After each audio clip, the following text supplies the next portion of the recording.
Hi, my name is Sandra Wilson. I am a clinical hypnotherapist who specialises in working with people with misophonia, including adults and children, which is of course also known as extreme sound sensitivity. So in this video, I'm going to explain a little bit more about the relationship between misophonia and chronic stress.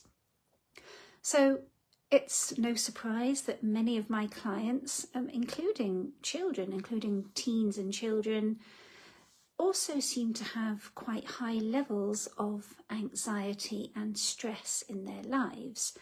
And, you know, there's been a bit of speculation about whether misophonia is really just anxiety.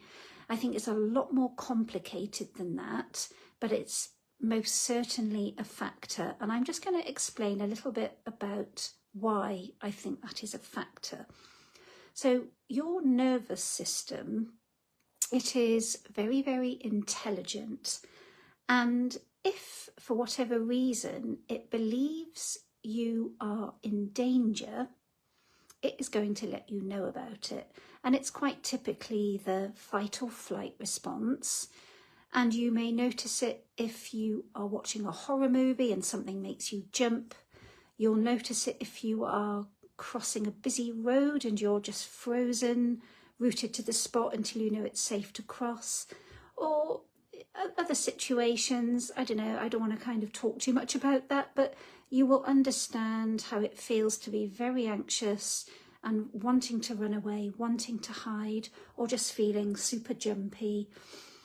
So over the course of time, if you have undergone a lot of stressful events in your life, so for children it might have been moving around a lot, moving schools, being bullied, or witnessing something within the family, maybe witnessing arguments or violence, sometimes having those kinds of adverse childhood experiences can lead us to feel chronically stressed. And as adults, obviously the most big events, losing a job, bereavement, getting divorced, or just finding yourself in a situation that is unfamiliar and you believe you can't cope. So a lot of the teens that I see have had some kind of change in their lives. It could be starting university and feeling very out of their depth, or maybe experiencing social anxiety for the first time. So no matter what the circumstances, any adverse experience, whether you are an adult or a child, can lead your nervous system to become a little more hardwired for danger.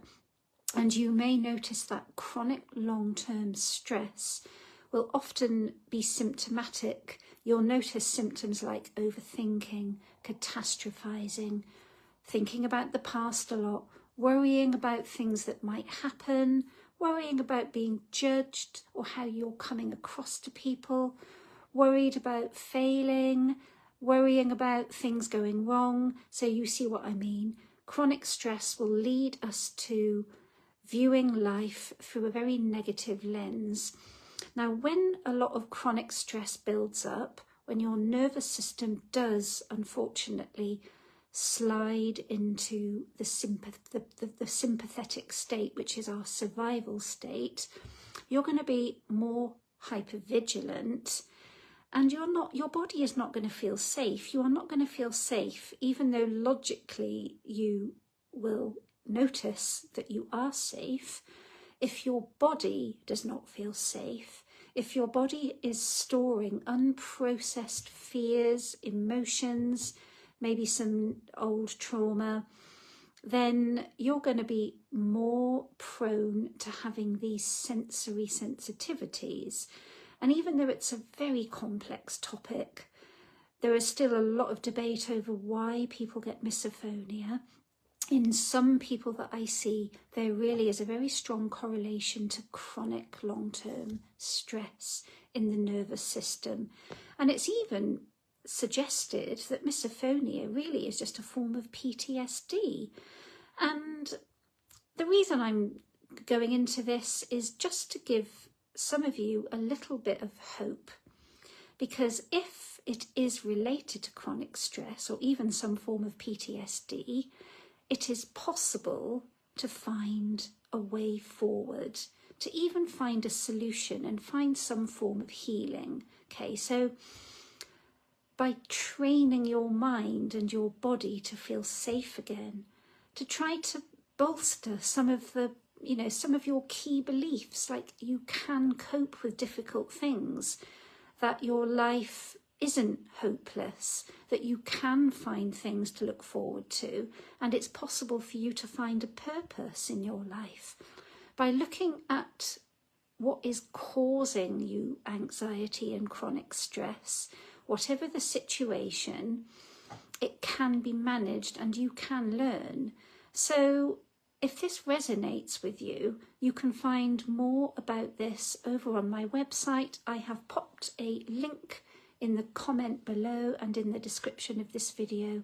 You can have a look at my website, and there's a short guide that you can find on my website about the shame that often goes hand in hand with misophonia, and that often does really feed into yet more chronic stress.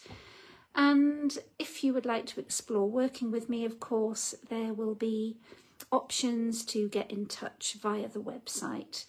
And I hope this has made sense, and I'll be back with more content another day. Bye for now.